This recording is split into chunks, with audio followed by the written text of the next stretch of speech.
Revelation 21, verse 1. Then I saw a new heaven and a new earth, for the first heaven and the first earth has passed away, and there was no longer any sea.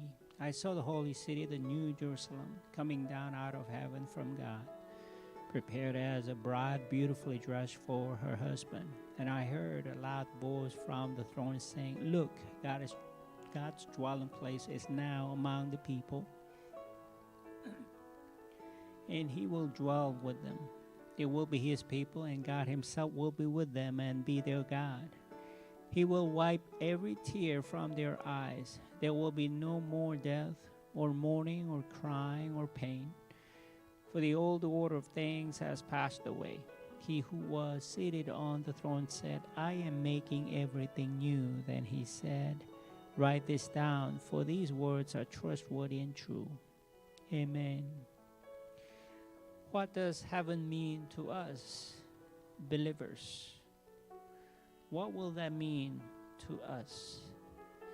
The Bible does not tell us all or everything we want to know, but it does tell us all we need to know. We know in part here on earth, but we will know fully someday. At any rate, we are given some hints about what heaven means to us. First thing that I would say is there will be a complete satisfaction in heaven for all of us. This will be perfect fulfillment of every human desire and wish. When Paul was describing our present reality, he says that the whole world creation is subject to futility. Romans chapter 8, verse 20. That picture is one of emptiness. Whatever we are going through at the present time is so empty. In fact, the whole creation is going through pain. And whatever we do is falling short of what it's supposed to be. We often hope that our hard work plus staying faithful to God should equal to the exact good result we were counting on. But often that is not the case. We cannot control our outcomes, can we? Nor can we fabricate how the promises of God will actually take shape. But there will be complete satisfaction in heaven, where everything will be redeemed and restored. Instead of frustration, there will be fullness. Instead of emptiness, there will be completeness, complete satisfaction and fullness. One of the greatest theologians of the past, A. Hodge, wrote that heaven is very much human in its structure, conditions, and activities.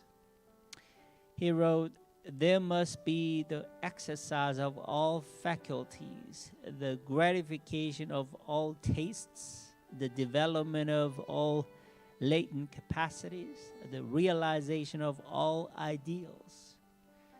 The human reason, our intellectual curiosity, our imagination, our aesthetic instincts, our genuine and holy affections, and the social affinities and inexhaustible resources of strength and power, which are native to our human soul, must all find in heaven exercise and satisfaction." In other words, what A. Hodge is saying is this: all of our human needs will be met in heaven. All of our hopes will be fulfilled in heaven. Whatever wishful thinking you may have in this broken, sinful world will be satisfied. There will be no boredom. There will be no dullness in heaven. There will be a natural human desire, and that desire will be satisfied in heaven. Even after Adam sinned, God left this awareness and craving for satisfaction within us. Whatever we lost in the first garden in Genesis through Adam and Eve's sin, it will be restored. So, my dear brothers and sisters, next time you have this angst of disappointment in what you do and what you fail to do, remember that that experience is pushing you towards heaven, that desire to go to heaven. That experience, that negative experience, is pushing you to long for God Himself, the perfect satisfaction. Only in His presence will I find complete satisfaction. Revelation 21, 3 through 5. Look, God's dwelling place is now among the people, and He will dwell with them, and they will be His people, and God Himself will be with them and be their God. He will wipe every tear from their eyes. There will be no more death, no more mourning or crying or pain, for the old order of things hath passed away. He who was seated on the throne said, I am making everything new. All of our pain, all of our crying, all the symptoms of disappointment and frustration on this side of eternity will be gone. That's what the text is saying. The curse will be lifted. There will be no more gap between our expectations and experiences. No more disappointment in people, in ourselves, and definitely not in God.